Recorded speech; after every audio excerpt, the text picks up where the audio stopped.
esensya ng Pride, especially ngayong taon, ay patuloy na paglaban. Patuloy na paglaban para sa karapatan natin bilang isang komunidad at syempre karapatan natin bilang mga Pilipino.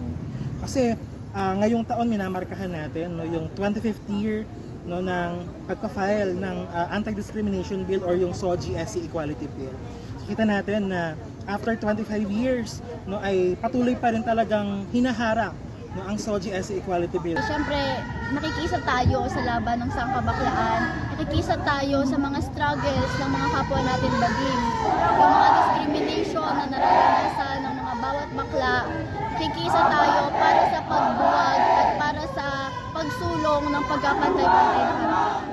Ay nakikiisa sa Southern Tagalog Pride bilang tanda ng ating paglalaban dahil ngayon mula naman na nag-umpisa ang rehimeng US Marcos at Duterte, sunod-sunod talaga ang samot-saring paglabag sa ating mga karapatang pantao hanggang sa paglabag sa international humanitarian law sa iba't ibang probinsya, partikular na sa probinsya ng Mindoro at ng Quezon kung saan humaharap sila sa mga extrajudicial killings dala ng intense militarization sa ating mga kanayunan. Kaya ito ang ating pinaglalaban ngayong Pride March at ito ang patuloy nating paglalaban hanggang sa mga susunod pang mga buwan.